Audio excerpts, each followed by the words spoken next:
Hi guys, welcome to our channel. ಎಲ್ಲರೂ ಹೇಗಿದ್ದೀರಾ? ನೀವು ಚೆನ್ನಾಗಿದ್ದೀರಾ ಅಂದ್ಕೊಂಡು ನಾನು ಭಾವಿಸುತ್ತೇನೆ. ನಾನು ಕೂಡ ಚೆನ್ನಾಗಿದ್ದೀನಿ ರೀ. ನಮ್ಮ ಚಾನಲ್ನ ನಿಮಗೆ ಇಷ್ಟವಾದಲ್ಲಿ ಪ್ಲೀಸ್ ಸಬ್ಸ್ಕ್ರೈಬ್ ಮಾಡಿ ಫ್ರೆಂಡ್ಸ್.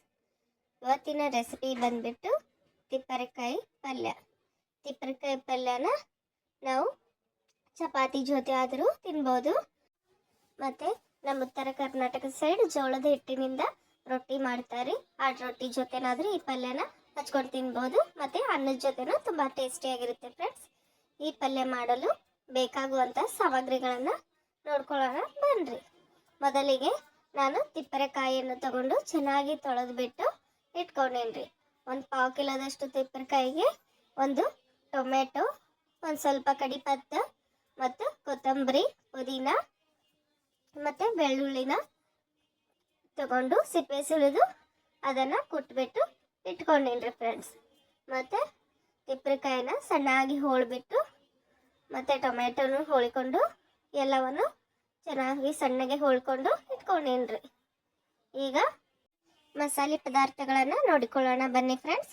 ಮೊದಲಿಗೆ ಈ ಚಾಕ್ಲೇಟ್ ಕಲರ್ ಮಸಾಲೆ ಏನಂತಲ್ರಿ, ಅದು ನಾವು ಎಲ್ಲ ಥರದ ಮಸಾಲೆಗಳನ್ನು ತೆಗೆದುಕೊಂಡು ಕುಟ್ಟಿ ಪುಡಿ ಮಾಡಿ ಕೈಯಿಂದಾನೇ ಮಾಡಿರ್ತೀವಿ. ಅದನ್ನು ಒಂದಿನ ಲಾಗಲ್ಲಿ ನಿಮಗೆ ತೋರಿಸ್ಕೊಡ್ತೀನಿ ರೀ ಹೇಗೆ ಮಾಡೋದು ಅಂತ.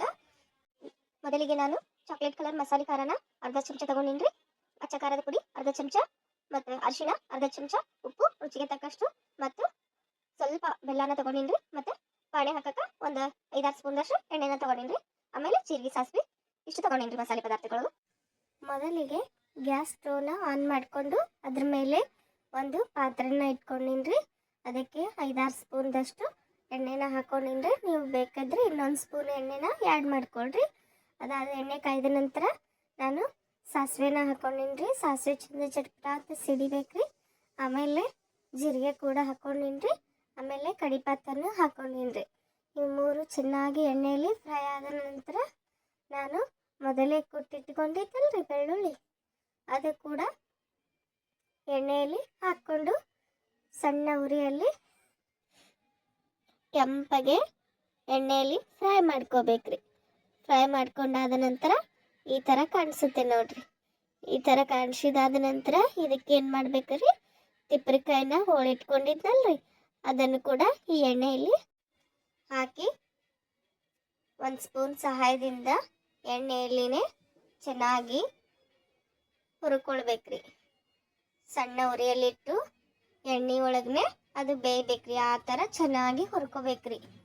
ಹುರ್ಕೊಂಡಾದ ನಂತರ ಅದಕ್ಕೆ ನಾನು ಮೊದಲೇ ಟೊಮೆಟೊನ ಸಣ್ಣಗೆ ಕಟ್ ಮಾಡಿ ಇಟ್ಕೊಂಡಿದ್ನಲ್ರಿ ಅದನ್ನು ಕೂಡ ಎಣ್ಣೆಯಲ್ಲಿನೇ ಹಾಕ್ಕೊಂಡು ಚೆನ್ನಾಗಿ ಹುರ್ಕೊಳ್ಬೇಕ್ರಿ. ಒಂದಿಷ್ಟು ಜನ ಏನು ಮಾಡ್ತಾರೆ ಅಂದರೆ ಮೊದಲು ಎಣ್ಣೆಯಲ್ಲಿನೇ ಟೊಮೆಟೊ ಫ್ರೈ ಮಾಡಿಕೊಂಡು ಆಮೇಲೆ ತಿಪ್ಪರೆಕಾಯಿನ ಹಾಕ್ಕೊಳ್ತಾರೆ. ನಾನು ಮೊದಲು ತಿಪ್ಪರೆಕಾಯಿನ ಫ್ರೈ ಮಾಡಿಕೊಂಡು ಟೊಮೆಟೊನ ಹಾಕ್ಕೊಂಡಿನ್ರಿ. ಅದು ನಿಮ್ಮ ಇಷ್ಟ ರೀ. ಯಾಕೆಂದರೆ ನಾನು ಹುಳಿ ಜಾಸ್ತಿ ಬಿಡುತ್ತೆ ಅಂಥೇಳಿ ಲಾಸ್ಟಿಗೆ ಟೊಮೆಟೊನ ಸೇರಿಸ್ಕೊಂಡೇನ್ರಿ. ಅನಂತರ ಸ್ವಲ್ಪ ಅರ್ಧ ಚಮಚದಷ್ಟು ಉಪ್ಪನ್ನು ಹಾಕ್ಕೊಂಡು ಸಣ್ಣ ಉರಿಯಲ್ಲಿನೇ ಚೆನ್ನಾಗಿ ನಾವು 5 ನಿಮಿಷಗಳ ಕಾಲ ಉಮ್ಗಾಯಿಸ್ಕೋಬೇಕ್ರಿ. ಆಮೇಲೆ ಬೆಲ್ಲನ ಹಾಕಿ ಮತ್ತೆ ಸಣ್ಣ ಉರಿಯಲ್ಲಿನೇ ಒಂದು 5 ನಿಮಿಷ ಉಮ್ಗಾಯಿಸ್ಕೋಬೇಕ್ರಿ. ಅದಾದ ನಂತರ ಇದಕ್ಕೆ ಮಸಾಲೆ ಪದಾರ್ಥಗಳನ್ನು ಹಾಕ್ಕೊಳ್ಬೇಕ್ರಿ. ಮೊದಲಿಗೆ ನಾನು ಮನೆಯಲ್ಲಿ ಕುಟ್ಟಿ ಪುಡಿ ಮಾಡಿದಂಥ ಮಸಾಲೆನ ಹಾಕ್ಕೊಂಡೇನ್ರಿ ಅರ್ಧ ಚಮಚದಷ್ಟು.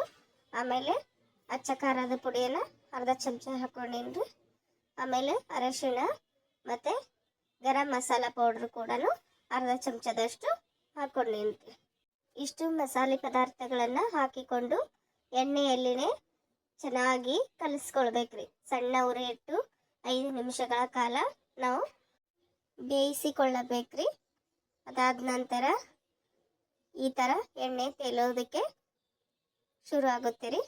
ಆಮೇಲೆ ಶೇಂಗಾ ಬೀಜದ ಪೌಡ್ರನ್ನ ಬೇಕಿದ್ದ ಹಾಕ್ಕೊಳ್ಬೋದು, ಇಲ್ಲಾಂದರೆ ಸ್ಕಿಪ್ ಮಾಡ್ಬೋದು ರೀ. ಶೇಂಗಾ ಬೀಜ ಪೌಡ್ರು ಶೇಂಗಾನ ಹುರ್ಕೊಂಡು ಕುಟ್ಟಿ ಪುಡಿ ಮಾಡಿದ ಪೌಡರ್ ರೀ. ಇದನ್ನು ನಾನು 2 ಸ್ಪೂನ್ದಷ್ಟು ಹಾಕ್ಕೊಂಡೇನ್ರಿ. ಅದಾದ ನಂತರ ಚೆನ್ನಾಗಿ ಕಲಿಸ್ಕೊಳ್ತೀನಿ ರೀ. ನಂತರ ನಾನು ಮೊದಲೇ ಕಟ್ಟು ಮಾಡಿ ಇಟ್ಕೊಂಡಿರುವಂಥ ಕೊತ್ತಂಬರಿ ಮತ್ತು ಪುದೀನಾನ ಇದ್ರ ಮೇಲ್ಗಡೆ ಹಾಕ್ಕೊಂಡು 2 ನಿಮಿಷಗಳ ಕಾಲ ಮುಚ್ಚಳನ ಮುಚ್ಚಿಬಿಟ್ಟು ಬೇಯಿಸ್ಕೊಂಡು ಗ್ಯಾಸ್ ಸ್ಟವ್ನ ಆಫ್ ಮಾಡ್ಕೊಳ್ತೀನಿ ರೀ. ಆಯಿತು ನೋಡ್ರಿ ರೆಸಿಪಿ. ಈ ತಿಪ್ಪರಕಾಯಿ ಪಲ್ಯನ ನಿಮ್ಮ ಮನೆಯಲ್ಲೂ ಕೂಡ ಒಮ್ಮೆ ಮಾಡಿ ನೋಡಿ ಫ್ರೆಂಡ್ಸ್, ತುಂಬ ಟೇಸ್ಟಿಯಾಗಿರುತ್ತೆ. ಹಾಗೆ ಈ ವಿಡಿಯೋ ನಿಮಗೆ ಇಷ್ಟವಾದಲ್ಲಿ ಪ್ಲೀಸ್ ಸಬ್ಸ್ಕ್ರೈಬ್ ಮಾಡಿರಿ, ಲೈಕ್ ಮಾಡಿರಿ, ಶೇರ್ ಮಾಡಿರಿ ಮತ್ತು ನಮ್ಮ ಯೂಟ್ಯೂಬ್ ಚಾನಲ್ನ ಪ್ರೋತ್ಸಾಹಿಸಿ ಫ್ರೆಂಡ್ಸ್. ಹಾಗೆ ಈ ವಿಡಿಯೋ ನಿಮಗೆ ಇಷ್ಟವಾಗಿದೆ ಅಂದ್ಕೊಂಡಿದ್ದೇನೆ. ಧನ್ಯವಾದಗಳು.